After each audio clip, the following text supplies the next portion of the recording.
فإنه قد فاز المتقون. فقال ربكم عز وجل: يا أيها الذين آمنوا اتقوا الله حق تقاته ولا تموتن إلا وأنتم مسلمون. Bapak dan ibu-ibu kaum muslimin dan muslimat yang dirahmati Allah Subhanahu wa taala.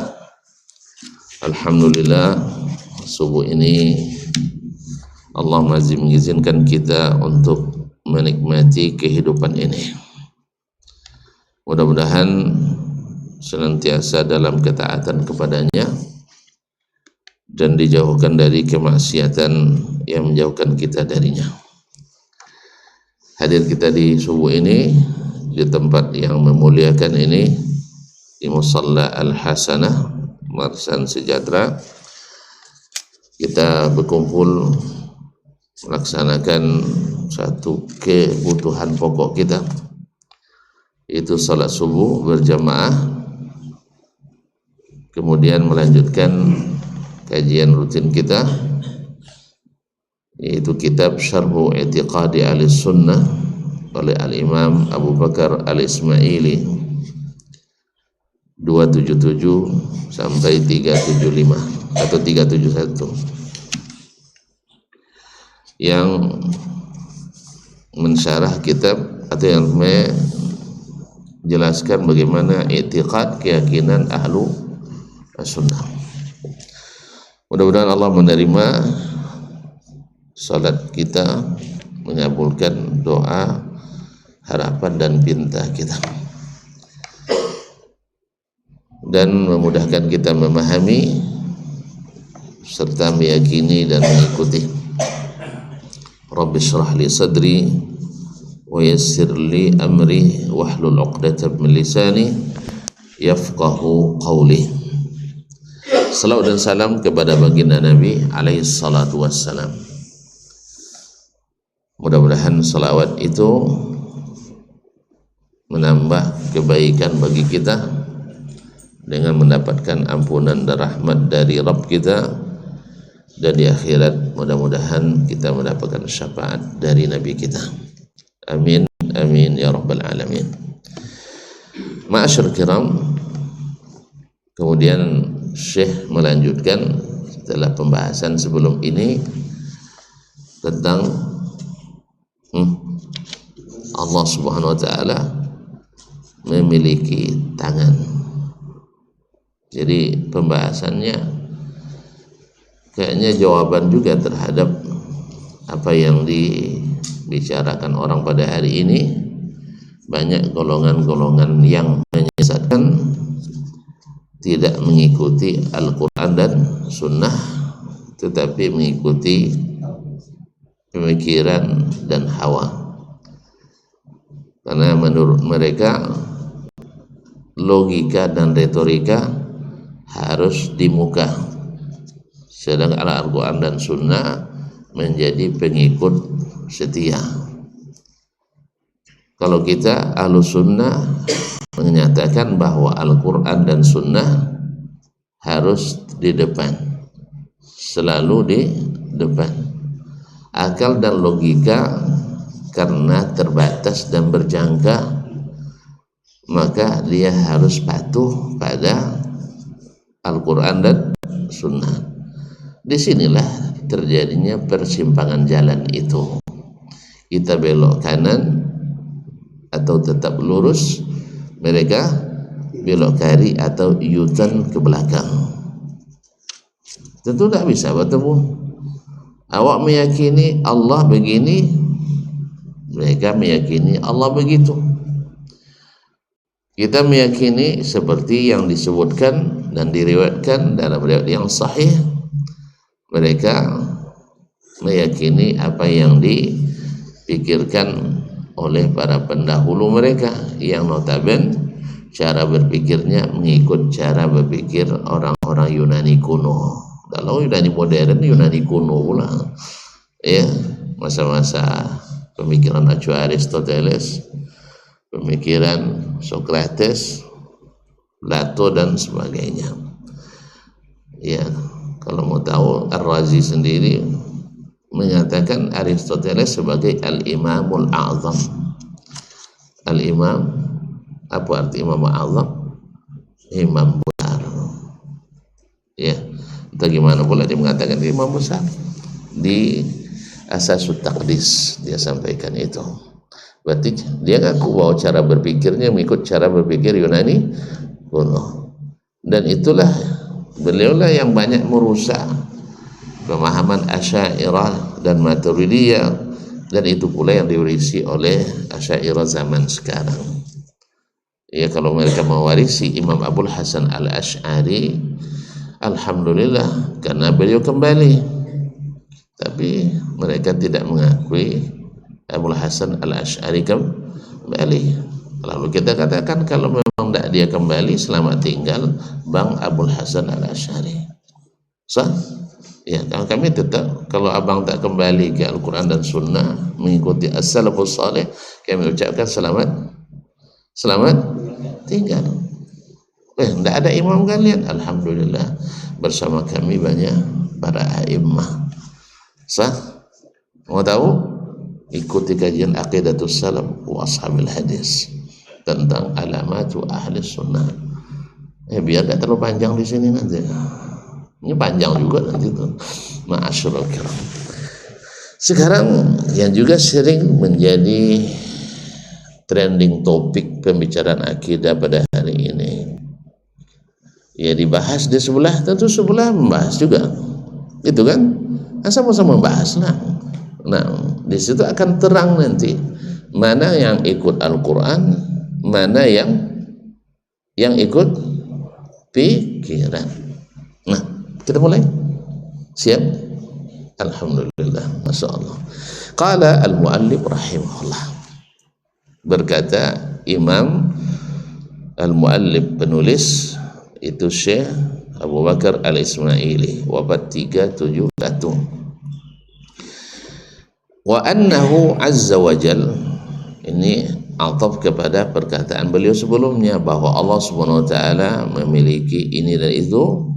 Ya, terakhir kemarin Allah memiliki tangan.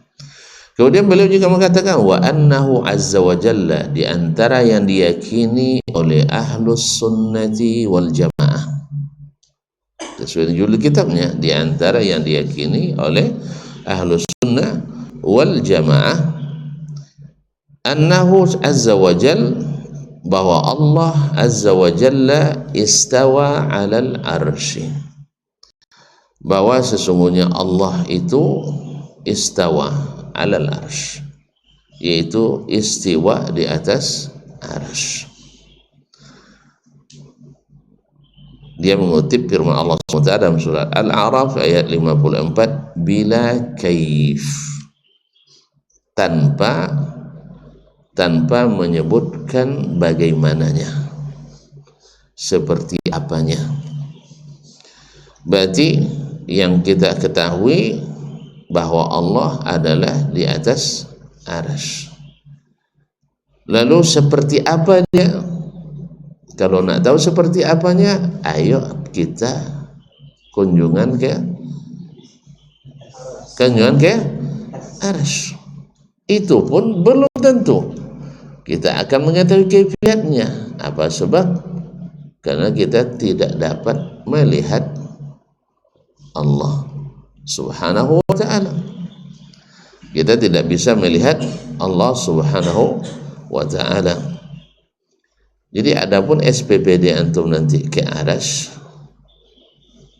atau SPPD surat perjalanan surat perintah perjalanan dinas, tapi kayak biaya tidak cukup itu, sebab perjalanannya menempuh langit satu saja 500 tahun perjalanan.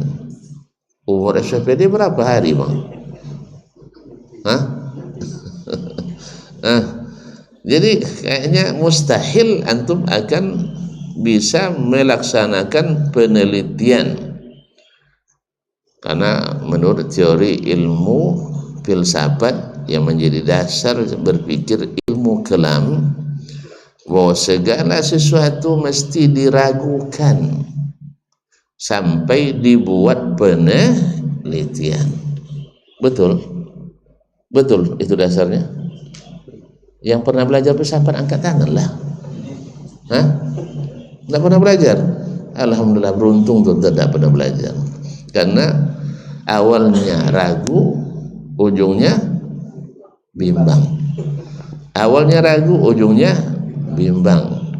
Saya belum melihat orang yang belajar filsafat semakin taat, kecuali dia bertobat, kecuali dia tinggalkan cara filsafatnya lalu mengikuti Al-Quran dan Sunnah, baru jadi orang taat. Oh, saya taat agamis orangnya, iya, tapi menurut yang kau inginkan, bukan yang menurut Allah dan Rasul inginkan. Iya, dia bisa saja jadi orang taat tapi mengikut hawa, lain yang disuruh, lain yang dibuat, lain yang diperintah, lain yang dilaksanakan. Ya dah. Kalau salah tolong perbaiki saya. Ya, saya siap salah. Ya, tapi kan saya akan cerita tentang apa yang saya lihat. Ya, apa yang saya lihat. Walaupun ada yang taat dari mereka, tapi bukan taat pada yang Allah dan Rasul perintahkan, tapi taat seperti yang mereka inginkan. Ibadah rajin doanya, zikir rajinnya, tapi tidak yang diajarkan. Sahih. Nah, jadi oleh sebab itu kaum muslimin, kenapa? Karena dasarnya meragukan dulu sampai diteliti. Penelitian pun kadang-kadang ada margin errornya, karena basecamp random sampling, multi-stage random sampling, yaitu ambil contoh secara acak bertingkat sehingga hasilnya baca acak di setiap tingkat. Pahamlah tuntun. Tuntun aja, awak sering jadi pembimbing.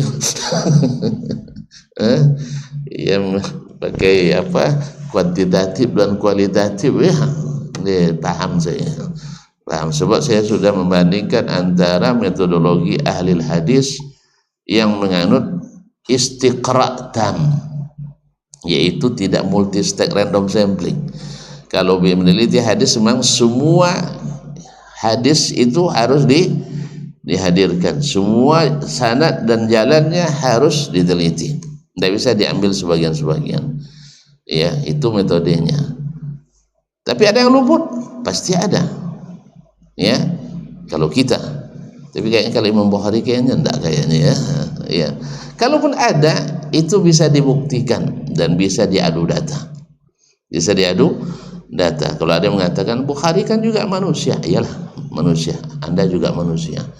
Cuma bedanya Al-Bukhari hafiz ratusan ribu hadis dalam kepala. Kalau antum, nah itu kan ya, harus buka komputer dulu, buka maktabah syamilah dulu, sah?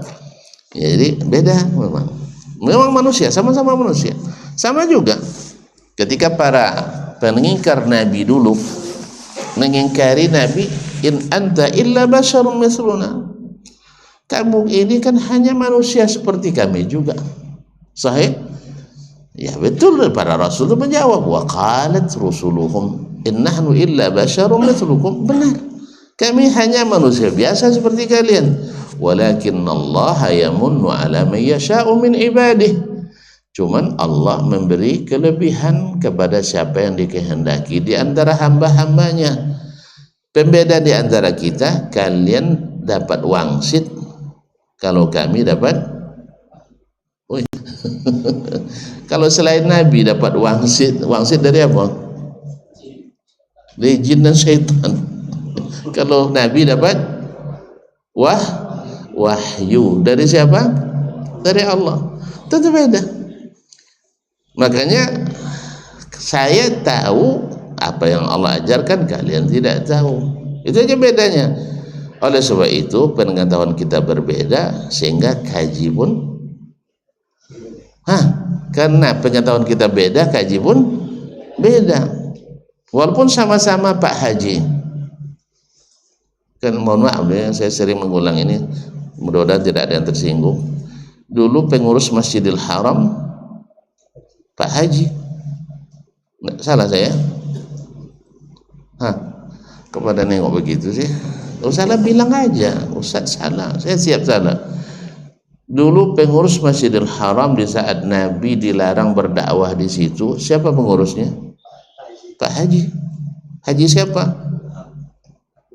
Haji siapa? Haji Abu Lahab, Haji Abu Jahal, dan Haji Abu lainnya. Nggak haji mereka. Antum sekali ke Mekah langsung haji. Dia di Mekah tinggalnya nggak haji. La ilaha illallah.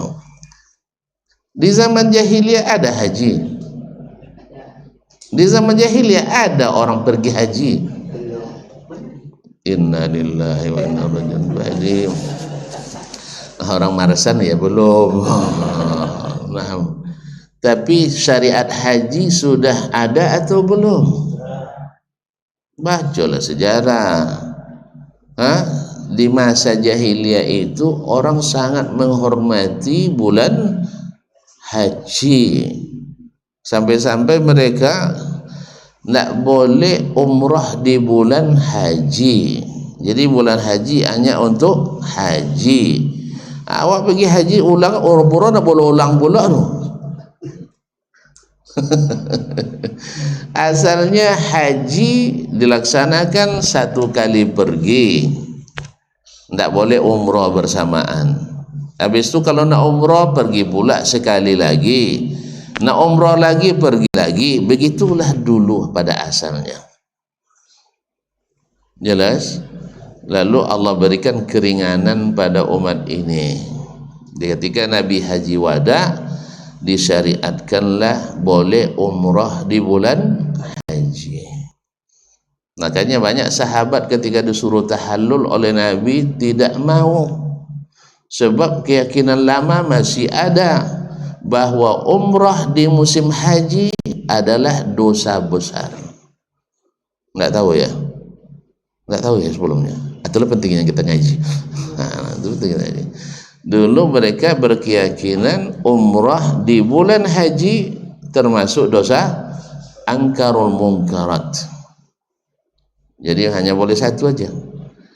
Makanya ketika ada yang menganjurkan umrah berulang-ulang di waktu satu kali perjalanan, maka saya katakan antum enak sekali. Sebab ketika Allah bolehkan umrah di bulan haji, maka pengganti perjalanan yang satunya dibayar dengan hadiah. Tahu hadiah? Atau dam. Sehingga banyak pula pangdam-pangdam di Makkah itu, panglima dam. Jadi banyak pula masyarakat kita yang subhanallah, karena memang orang kita ini suka murah meriah dan tidak mau hati-hati dalam berbuat. Terserah mereka loh, nak nipu lah, yang penting kita sudah bayar katanya. Antum kalau mau ya bayar penipu mau. Woi, nak beli motor cari penipu karena dia jual murah. Ya, yang penting ada nggak ada lah motor, yang penting saya sudah bayar gitu ya. Woi, jawablah. Masa harga di pasar 750, dia bisa jual 275, masuk? Astagfirullah. Harga beras sekarang 10 kilo 150, dia jual 35, masuk? Terus antum teliti tak?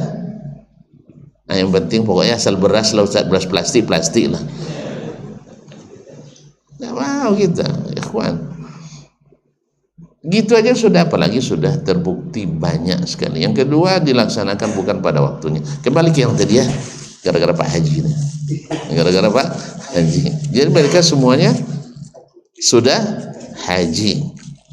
Semuanya Pak Haji.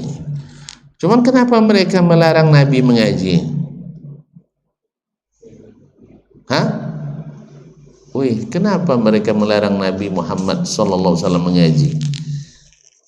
Bukan orang tempatan? Bukan pribumi? Pribumi, sah? orang yang punya track record yang tidak baik di masyarakat? Enggak juga. Orang yang paling baik di antara mereka. Enggak nampak pucuk kambiong maah. Hah? Enggak dikenal. Dikenal. Terus apa salahnya? Apa masalahnya? Apa masalahnya? Kenapa Nabi enggak boleh ngaji? Masjid Haram kan milik bersama. Siapa aja boleh melakukan di situ ibadah, kecuali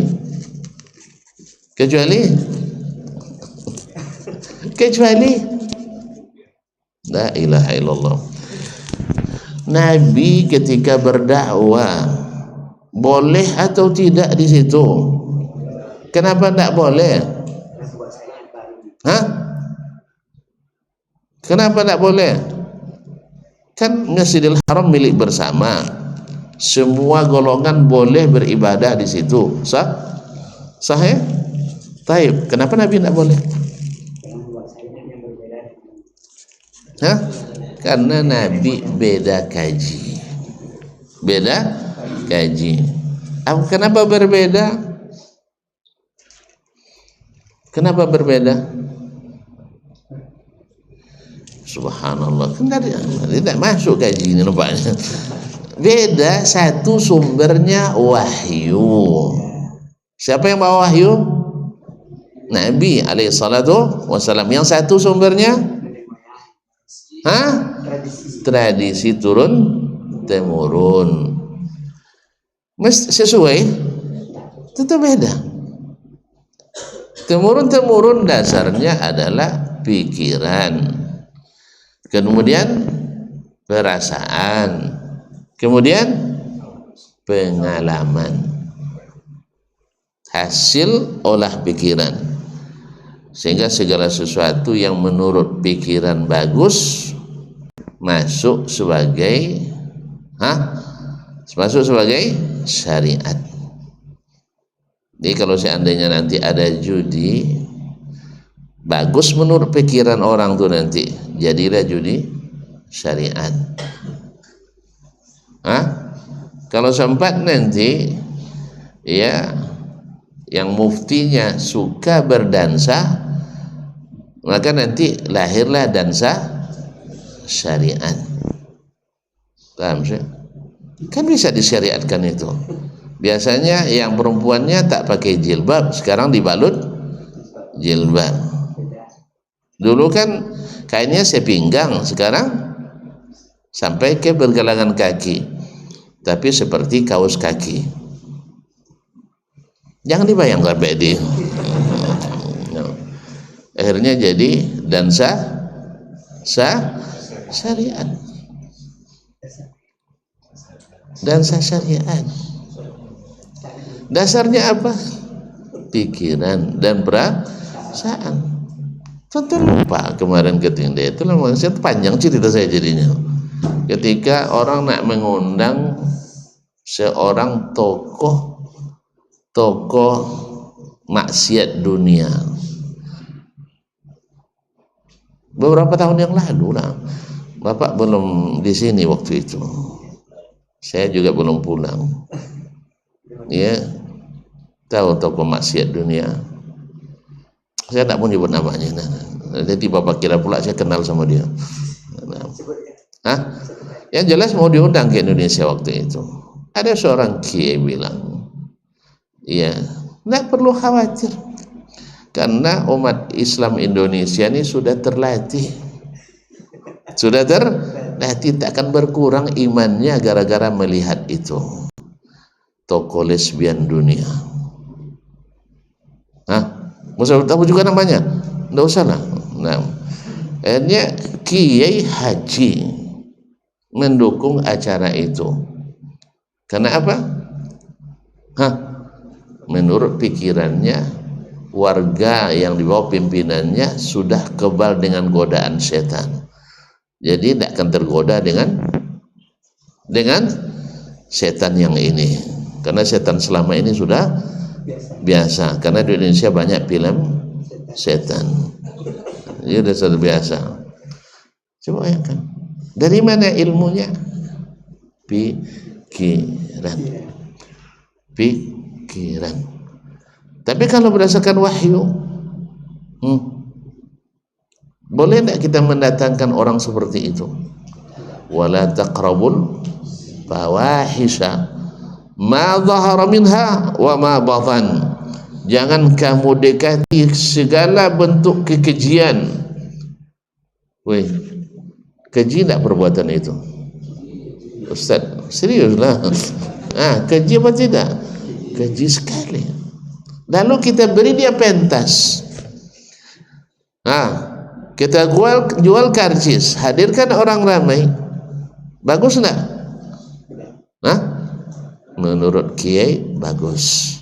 Untuk ujian ujian kehebatan iman. La haula wala quwwata illa billah. Tentu panitia suka sama kiai ini, benci sama kiai ini kan. Akhirnya sesama kiai saling la haula wala. Itulah nampak tu beda kaji. Itu maksud saya beda kaji. Makanya bagi orang subhanallah, bagi orang Quraisy dulu tawaf tidak berpakaian itu adalah sah dan legal menurut, sekali lagi, menurut pemikiran mereka, menurut perasaannya. Sebab mereka berpikir orang-orang yang di luar tanah haram Makkah orang-orang yang bergelimang dosa. Makanya pakaiannya tak boleh dipakai untuk, sebenarnya kalau kita ajak dengan pikiran juga, pakaiannya aja tak boleh dipakai, apalagi orangnya juga tak boleh tawaf di situ. Sahih? Kan alasannya orang-orang yang tinggal di luar tanah suci berarti tidak suci. Maka kalau mau tawaf pakaiannya mesti diganti dengan orang-orang yang tinggal di tanah suci. Itu menurut pikiran jahiliyah. Sebenarnya kalau kita nak jahili juga, pakaiannya aja tidak boleh mendekat ke Masjidil Haram, apalagi orangnya. Paham tak? Cuman itulah, tidak ada bola yang jahil menjawab waktu itu. Sebab apa? Kepentingan mereka sama, supaya laku pakaian orang Mekah. Jadi ada iklan terselubung. Maksud mereka tambah penghasilan tapi dimasukkan bagian dari agama. Itulah model-model kuburan keramat itu. Karena kuburan keramat penghasilannya lebih besar dari jembatan tol Katang. Tol ada pajaknya, kuburan keramat belum ada ya? Usulkan coba. Kuburan keramat tidak ada pajaknya, sahih. Kemudian murni untuk syekh sang pemilik kuburan keramat itu. Ada seorang kiai besar, masya Allah, kabarnya Habib juga. Ya, tunduk satu teliti lah, sekedar tahu aja lah. Dia punya 3 kuburan keramat palsu. Menurut orang yang pernah bekerja di situ, setiap tahun saat masing-masing kuburan minimal dapat 5 karung setahun. Berarti 5 kali 3 15 karung. Itu isinya isi yang dipadat, bukan isi kerupuk. Tahu bedanya goni padi dengan goni kerupuk? Tahu enggak? Kayaknya orang kampung semua, kok enggak tahu sih? Kalau goni kerupuk kan enggak bisa dipadat. Sah? Berapa kilo satu goni kerupuk? Paling-paling 5 kilo ya. Tapi kalau padi? Kalau padi 50 kilo satu goni. Jadi kalau pitinya dipadat, itulah. Makanya kalau cepat ada di suatu negeri bisnis kuburan keramat, susah untuk dihilangkan, kecuali dengan niat dan tekad yang bulat untuk menegakkan agama Islam dan syariat. Kayaknya yang sanggup secara negara hanya Arab Saudi nampaknya ya. Makanya Arab Saudi dimusuhi oleh para pengambil kepentingan dari bisnis kuburan, karena memang kuburan-kuburan keramat yang dulu mereka buat oleh orang sufi dulu di Makkah, Madinah, di Hijaz, semuanya diruntuhkan oleh kerajaan Arab Saudi. Mereka menghujat sampai ke dunia lembaga internasional, menghujat, menghilangkan, dasarnya menghilangkan situs sejarah, itu menghilangkan situs sejarah. Mana ada sejarah buat baruannya, Allah musta'an. Karena tapi alhamdulillah dikembalikan ke sejarah zaman Nabi. Tidak ada kuburan yang ditinggikan di zaman Nabi alaihi salatu wassalam. Balik sini ya. Kok jauh sekali kita menyimpang. Awak bilang orang menyimpang, awak menyimpang ya kajinya. Di mana tadi yang tahu? Di mana mulai kita menyimpang tadi? Dari kalimat di sinilah terjadi persimpangan jalan. Itu ya? Sah? Cuman karena kalau tidak dikasih contoh kayaknya kurang jelas. Akhirnya contohnya merebak kemana-mana. Itu masalahnya. Jadi ketika terjadi persimpangan, ketika satu berdasarkan wahyu Al-Quran dan Sunnah, yang satu menjadikan pikiran di depan, Al-Quran dan Sunnah di belakang. Sedangkan Ahlus Sunnah menjadikan Al-Quran dan Sunnah di depan, pikiran harus sadar di belakang. Apa maknanya? Sesuai tak sesuai dengan pikiran, tapi disebutkan dalam Al-Quran, Ahlus Sunnah mengimaninya. Sedangkan mereka kalau tak sesuai dengan pikiran, nak sesahih apapun Al-Quran dan hadis, maka yang menjadi pedoman adalah pikiran. Akhirnya Al-Quran harus dirubah, hadis harus ditafsirkan sesuai dengan logika tadi. Jelas? Jadi seolah-olah Allah dan Rasul tidak fasih menggunakan bahasa Arab. Apa sebab? Sebab bahasa yang dipakainya tidak menjelaskan apa yang dimaksud. Jadi kalau saya bicara sekarang, supaya tuan-tuan paham, berarti saya tidak pandai berbahasa Indonesia. Sekarang paham tak apa yang saya sampaikan? Sudah paham? Kalau sudah paham, kita berhenti lagi. Jadi seolah-olah Allah dan Rasul menggunakan bahasa Arab yang susah dipahami, dan ini sangat kontras sekali dengan apa yang dinyatakan dalam Al-Quran dan oleh Nabi, bahwa Al-Quran itu dimudahkan, bahwa sunnah itu dimudahkan. Makanya perkataan Nabi disepakati oleh para pengikut Nabi, sahabatnya alaihim ridwanullah, bahwa ucapan Nabi itu kalau seseorang ingin menghitung apa yang dia ucapkan, dia sanggup hitungnya, karena begitu jelas dan terang sekali. Kaum muslimin dan muslimat. Nah sekarang kita uji ketika Allah mengatakan Ar-Rahmanu 'alal arsy istawa atau thumma istawa 'alal arsy thumma istawa ila sama.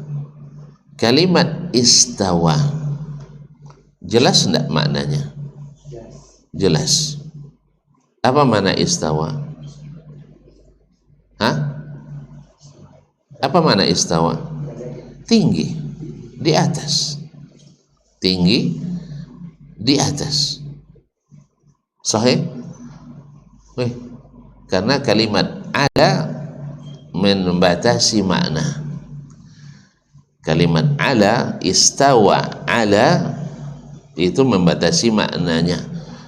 Walaupun kalimat istawa itu mengandung banyak makna, tapi ketika pakai kalimat ala setelahnya, maka maknanya terbatas, yaitu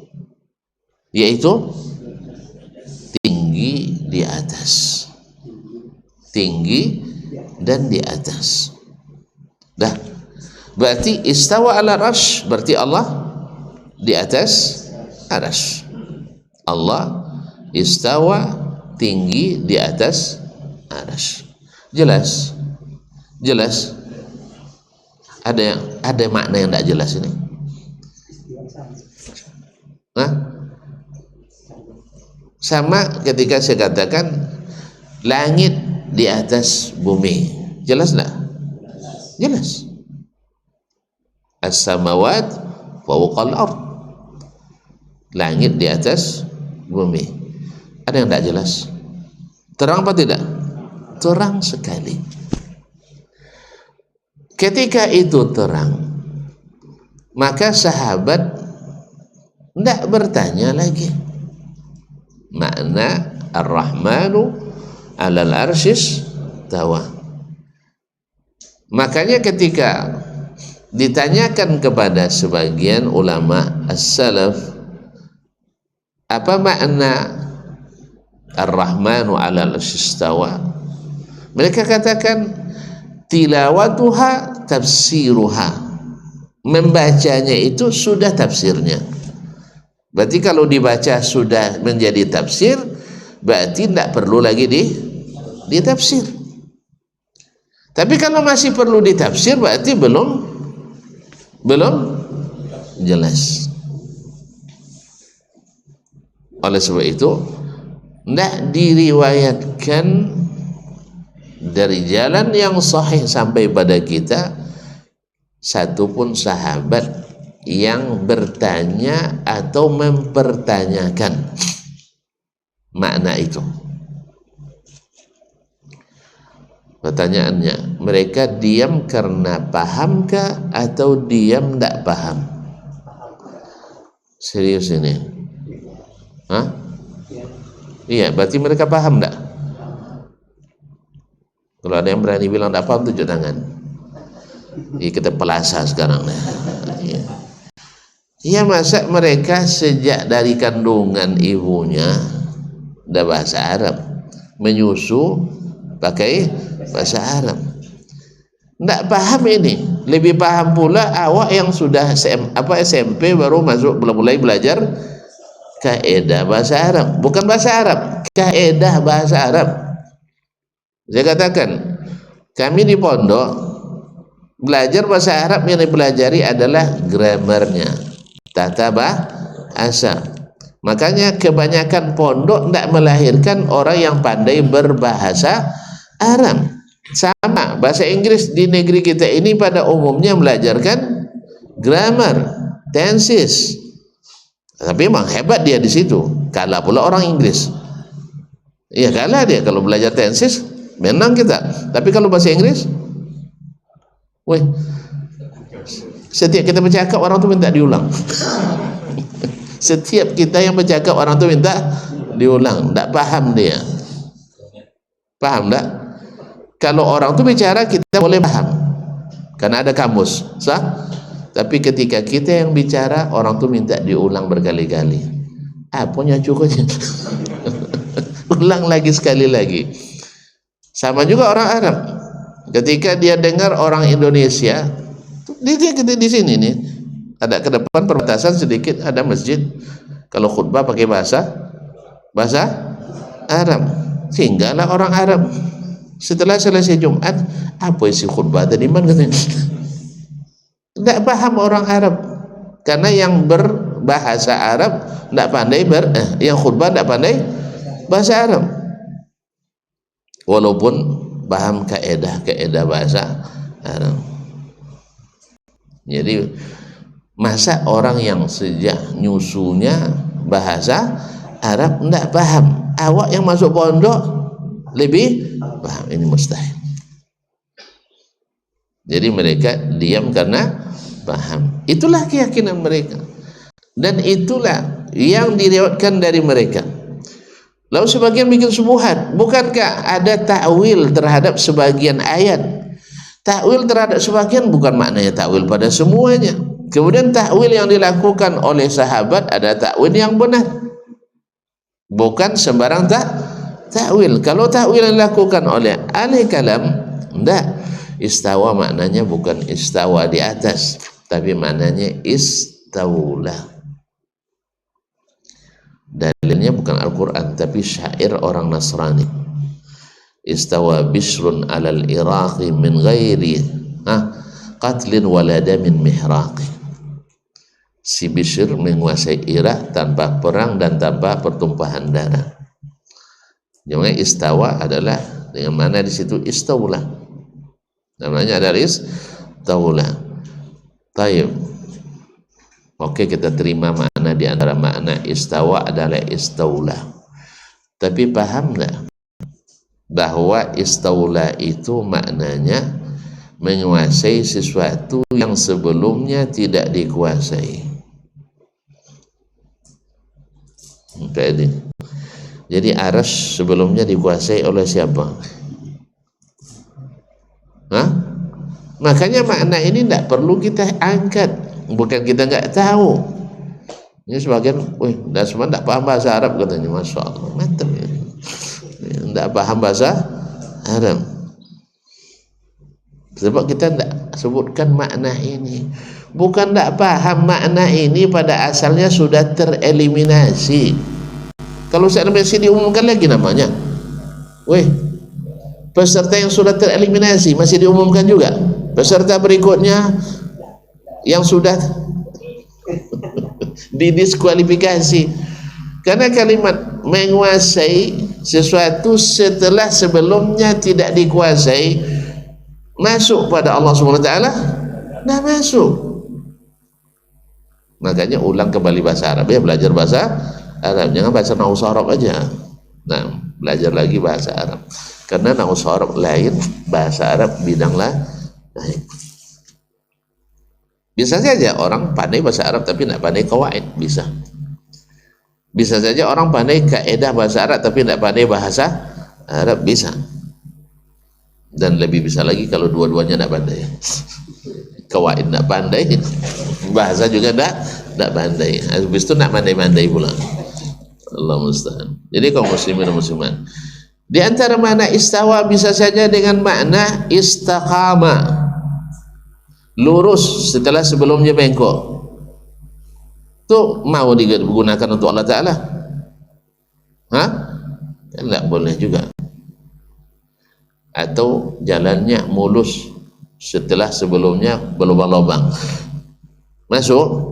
Tidak. Atau tumbuhan itu dari awalnya kecil lalu tumbuh dan istawa ala suqihi, kemudian tegak kokoh di atas batangnya, masuk sama Allah Ta'ala? Mula Allah lemah, habis itu kuat. Makanya makna ini tidak usah disebut lagi kawan, nanti jadi bahan tertawaan kita, karena barangnya sudah diskualifikasi, tidak masuk dalam pembahasan ini. Bukan orang tidak paham bahasa Arab. Jadi kadang-kadang orang ini subhanallah ya, yang penting bagaimana cara untuk mendebat aja yang pikirkan, bukan bagaimana cara nak hebat, nak sehat, bukan. Pokoknya bagaimana cara, ternyata dia nggak ngerti bahasa Arab ya katanya. Masya Allah, awak tinggal di Arab 15 tahun tidak pandai bahasa Arab, English sekali pergi umroh langsung pandai bahasa Arab. Masya Allah, ajar pondok hebat bahasa Arab. Akhirnya saya ingat itu kasus orang Bangladesh itu, diajaknya orang anak Arab pakai bahasa Arab Bangladesh. Dia baru 2 bulan di Arab Saudi, diajaknya pakai bahasa Arabnya orang Bangladesh.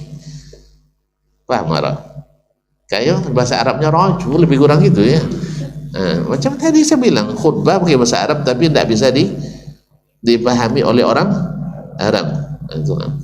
Jadi kaum muslimin ditanya, anta baba mama Arabi, kamu nih ayah ibu orang Arab, madrasah Arabi, kemudian sekolah di sekolah Arab, pokoknya disebutlah semuanya, tambah nak ngerti anak tuh.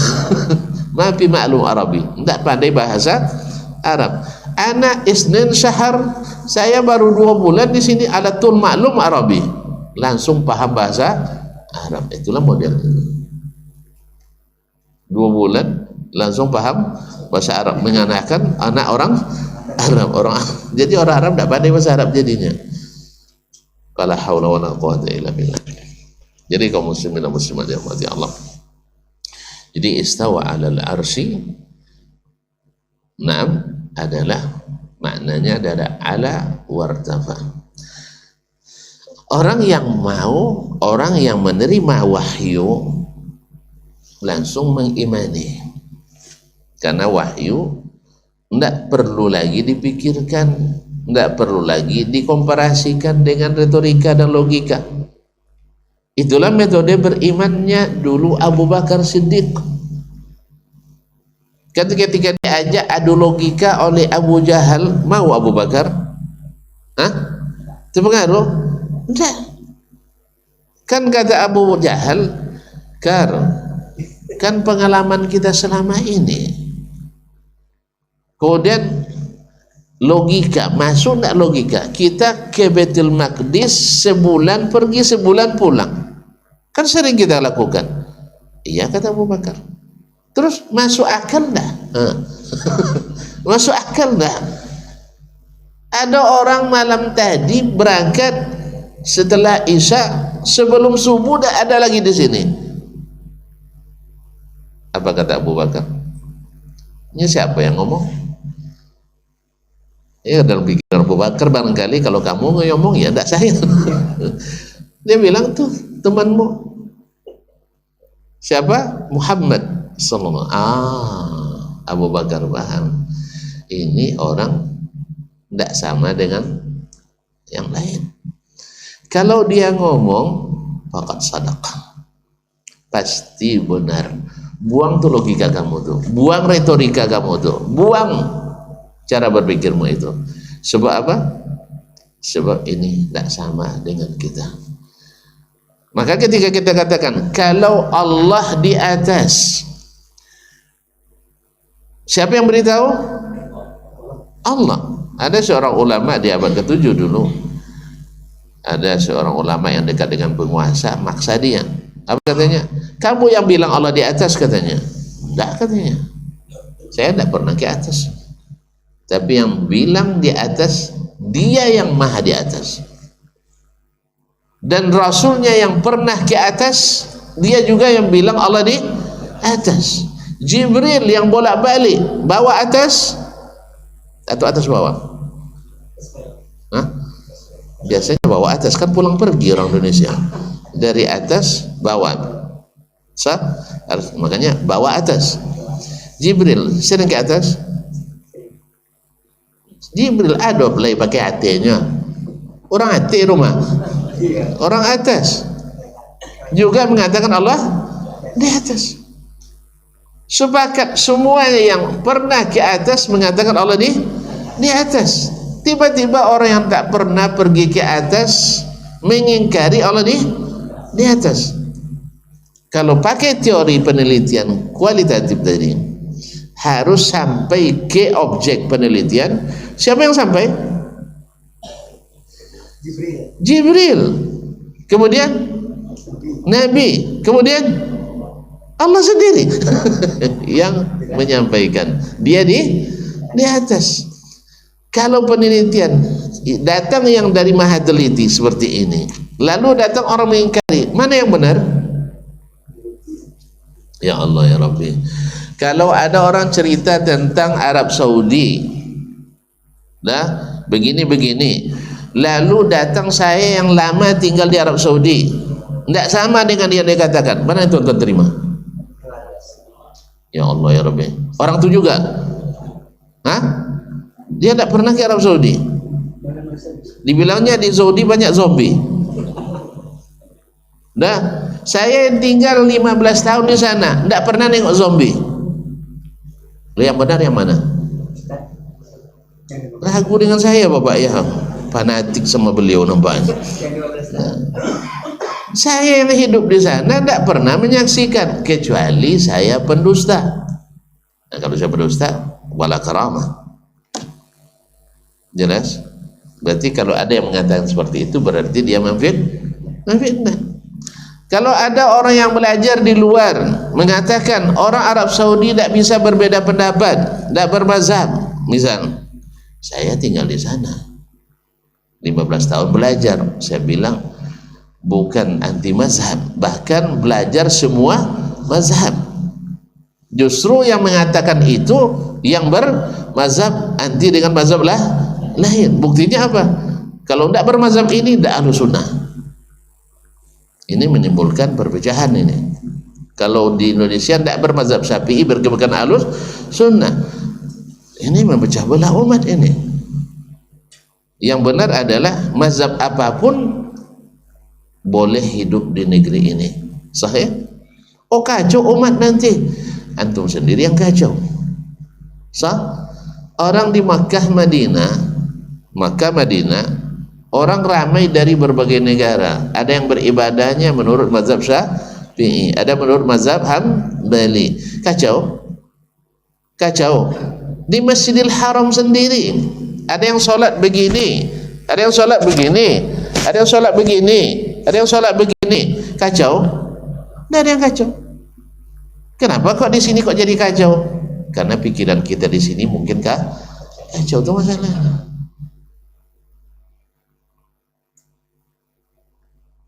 Ustaz, mana yang lebih mengakomodir perbedaan, mereka atau kita? Sah? Beda sedikit kajinya antara istawa dengan istaulah, dah perang kita. Sah? Ini masjid milik bersamanya, boleh semua kecuali Wahabi. Kecuali Wahabi. Semua boleh kecuali Wahabi. Berarti tidak milik bersamanya. Sama dengan logika Abu Lahab tentunya. Ini Masjidil Haram milik bersama. Semua boleh ngaji kecuali Nabi. Kenapa dilarang? Beda kaji. Itu aja masalahnya. Bukan karena salah kaji, tapi beda kaji. Paham? Jadi kaum muslimin dan muslimat yang dirahmati Allah. Panjang juga pembahasan kita ya. Syekh pendek, kita panjang. Nah, kalimat setelahnya bila kaif. Kita tidak tahu bagaimananya, karena bagaimana itu memang harus melihat, harus ke objek penelitian. Ternyata objek penelitian tidak menyampaikan seperti apanya. Kemudian yang sampai ke situ juga tidak memberitahukan bagaimana istawanya. Nah, kalau tak diberitahukan kepada kita, kita beragama nih, apa manhaj yang sahih yang diajarkan Allah dan Rasul, sesuatu yang tidak diberitahukan kepada kita.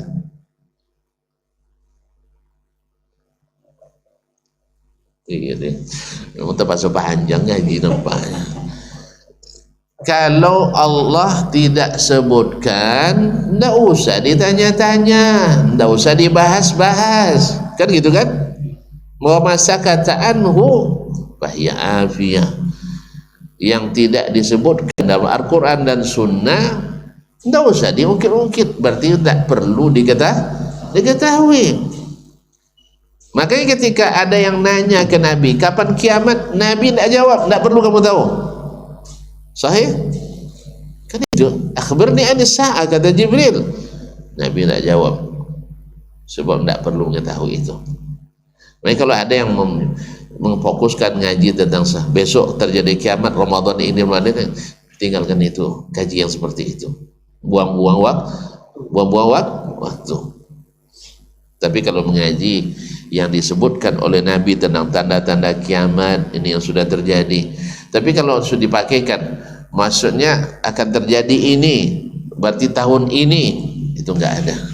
Nabi aja enggak tahu, masa antum tahu? Sudah berapa kali orang prediksi kiamat terjadi? Alhamdulillah belum jadi.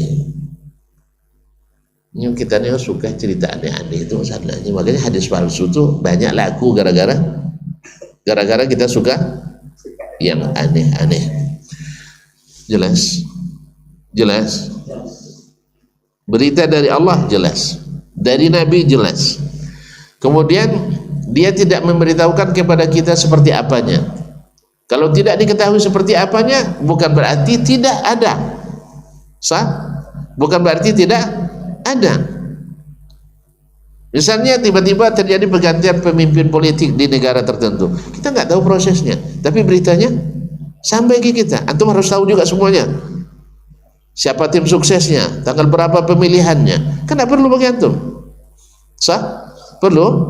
Tidak, berapa banyak kita tidak perlukan. Jadi maklumat kalau tidak diberitahukan agama, tinggalkan. Bahkan kita dilarang untuk nanya-nanya. Sah? Ya ayyuhallazina amanu la tas'alu an asya'a in tubda lakum tasukum. In tubda lakum tasukum. Hai orang-orang beriman, jangan nanya sesuatu kalau nanti jelaskan pada kalian justru memperburuk masalah kalian. Jelas. Jadi ketika Allah tidak menyebutkan kaifiahnya, berarti tidak penting kita bahas-bahas itu. Dan bukan pula berarti tidak ada sama sekali sifat itu. La ilaha illallah. Kayaknya kita sambung besok aja lah ya. Ya. Nah, makanya disebutkan oleh Syekh bila kaif. Untuk apa? Satu, menolak firqah yang tersesat, yang mengatakan Allah di atas aras seperti raja di atas aras, yaitu kaum musyabbihah. Karena keberadaan mereka lah kita kena fitnah. Karena keberadaan mereka kita kena fitnah. Mau tahu? Jangan kemana-mana. Bulan depan. Iya. Masalahnya Syekh bicara ke orang di masanya pendek. Kalau saya bicara di orang di masa saya. Hah? Woi, kita kan suka bersembang panjang-panjang, isi dikit kan? Sah? Iya, kalau tidak saya jelaskan, tidak paham kita. Orang dulu langsung paham, kalau kita langsung tidak paham. Ini kan ketika saya bilang gara-gara ada orang yang mentasbih Allah, namanya golongan musyabbihah, mujassima, akhirnya ahlus sunnah digelar oleh orang yang mengingkari sifat ini sebagai musyabbihah. Makanya saya katakan, tahu tidak siapa mereka? Kan tidak kan? Nah, itu masalahnya. Terpaksa pekan depan atau bulan depan. Mana tahu ada pekan depan, ada kosong tak? Iya, biar tidak terlalu jauh, nanti lupa lagi semuanya. Ya, kita ini yang meyakini Allah di atas aras, atau kemarin Allah memiliki tangan, dibilang oleh orang yang mengingkari semua ini sebagai musyabbihah, mujassima, karena isi pikiran mereka seperti itu. Paham tak? Sama ketika nanti orang khawarij, di antara sifat dalam hadis tersebut, khawarij itu rajin beribadah, rajin baca Quran, rajin puasa sunat. Nah, sehingga dia tengoknya berjenggot, rajin puasa, rajin sholat, rajin baca Quran, ini teroris. Sah? Itu salahnya. Gara-gara ada orang yang menyimpang, berlebihan, akhirnya yang tidak berlebihan kena. Sahih? Gara-gara banyak yang punya rekening, isinya banyak tapi tidak bergerak, akhirnya kita yang punya rekening tidak ada isinya yang kena. Sahih? Nah, paham kan? Paham kan? Yang berbuat itu segelintir, yang memang orang-orang yang mungkin Allahu a'lam ya, akhirnya yang kita kena. Yang melanggar mereka, orang makan cuboda, awak kena getah. Anda paham ya? Belum lagi, besok lah. Nah, insyaallah ta'ala. Kesimpulan hari ini bahwa Allah di atas arsy, ini keyakinan ahlus sunnah. Tidak ada khilaf. Tidak ada khilaf. Tapi al-kalam khilaf. Khilaf mereka ghairu mu'tabar. Ghairu mu'tabar. Kenapa? Karena di kalangan ulama ahlus sunnah, ahlul kalam masuk dalam barisan ulama. Itu saya katakan, tidak masuk dalam barisan ulama, kecuali di kalangan mutaakhirin. Banyak ulama-ulama hadis yang terpapar pemikiran hadas. Akhirnya ya dari sisi hadis kita akui, dari sisi fikih kita akui, cuman masalah akidah mereka terpapar virus ilmu kalam tadi. Nah, jadi sehingga banyak mengatakan kami mayoritas. Tunggu dulu, ayo kita tes kitab-kitab yang menyebutkan nama para ulama. Tidak akan ketemu apa yang dikatakan itu. Hanya klaim pepesan kosong. Dengar syekh di sana bilang mayoritas, sampai di sini mayoritas. Ayo kita buka bukunya. Buka Tarikh Baghdad. Penulisnya wafat 463. Dan aliran ilmu kalam ada di Baghdad dulu. Para petinggi-petinggi murid-murid pertamanya Imam Abu Nasir ada di Baghdad. Nah, buka kitab Tarikh Baghdad. Dari 7.783 ulama yang disebutkan oleh Al-Khatib Al-Baghdadi dalam kitab itu, dari setiap 1000 cari 5 atau 10 lah. Kalau ketemu, saya bilang Anda mayoritas. Kalau ketemu 5 dari 1000 orang ulama kalam dianggap ulama Ahlussunnah oleh Al-Khatib Al-Baghdadi, berarti sudah mayoritas. Mana mayoritas? Kok marah sama saya? Oh, saya kelihatan marah ya? Senyum dulu. Nah, karena apa? Klaim-klaim yang seperti ini yang menyesatkan, itu masalahnya. Kadang-kadang tanpa ada ulama kalam tidak berkembang ilmu Islam. Saya jamin setiap ulama kalam yang menyampaikan ilmu Islam, kalau itu benar, mesti ada di ulama-ulama Ahlussunnah sebelum ilmu kalam itu lahir, ada dalam kitab mereka. Mereka hanya menukil, mengumpulkan, meramu. Nah, cuman masalahnya kadang-kadang ditambah dengan kesesatan baru. Semua yang benar ada di as-salaf. Jelas? Nah, makanya kita baca kitab-kitab seperti ini, karena mereka mengatakan bahwa ulama salaf tidak mengarang kitab akidah. Kan ini manipulasi lagi nanti. Mereka tidak fokus pada akidah. Dulu Imam Syafi'i katanya tidak ahli akidah. Nah, sudah itu, oh salah rupanya. Sudah ahli akidah pula, cuma akidah yang sama dengan kita. Dibuktikan, tidak terbukti juga. Allah musta'an. Jelas ya? Siapa yakin tidak jelas? Ya, kita harus belajar lama lah. Ya, tidak mungkin tuntas semuanya. Tapi yang harus kita pahami sekarang, ya, yang ingin disampaikan oleh Syekh, bahwa Allah di atas arsy tanpa kita ketahui kaifiyatnya. Jelas? Tidak ada khilaf di antara Ahlus Sunnah dalam masalah ini. Maksud saya Ahlus Sunnah yang mengikuti sunnah Nabi SAW, yang tidak memakai dalam beragama ini kecuali as-sunnah. Ya kan, ditanyakan bukan pikiran, tapi yang ditanyakan sunnahnya seperti apa. Maka dalam sunnah Nabi, baik fi'li, takriri maupun qauli, meyakini Allah di atas atasnya. Wallahu ta'ala alam. Wa sallallahu ala nabiyina Muhammad wa sallam. Belum selesai, saya yakin masih banyak pertanyaan. Besok saja. Ibu Edi? Pekan depan? Iya, Man? Enggak ya? Nah, saya mau aja. Nah, pekan depan besok pagi pun tidak masalah. Cuman waktu milik orang. Waktu sudah jadi milik orang. Salah sendiri kita. Ikatannya tidak kuat. Ikatannya tidak kuat. Dilepas orang ngambil diikatnya. Sah? Allah musta'an. InsyaAllah bulan depan lah. Tidak lama. Kullu mahwa'atin qarib, kata orang Arab, semua yang akan datang itu dekat. Sehingga ada kata orang, semenit yang telah berlalu lebih jauh dari 1000 tahun yang akan datang. So, oleh sebab itu sebentar aja. Tak terasa kita dah kumpul lagi di sini insyaallah taala. Ingatkan saya ya, Ustaz yang kemarin belum tuntas. Kok kita dituduh musyabbihah, dituduh mujassimah, sah? Apa masalah kasus kita? Wabillahi taufiq wal hidayah. Wallahu taala alam. Wassallallahu ala nabiyina Muhammad wasallam. Wassalamualaikum warahmatullahi wabarakatuh.